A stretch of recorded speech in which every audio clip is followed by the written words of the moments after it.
So I grew up in the tire business. My dad had a tire store for 37 years in Wichita Falls, very successful. I personally mounted probably maybe 10,000 is low, but 10,000 tires I've put on at least. And I loved it.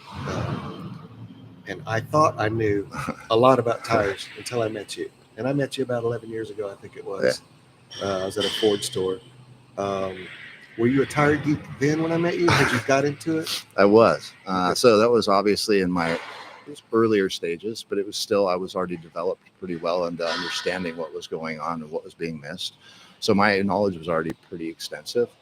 But obviously, it was one of those things. I was trying to find somebody who actually liked tires. And most of the stores I went into, nobody liked tires. And so here comes Eddie, and Eddie likes tires.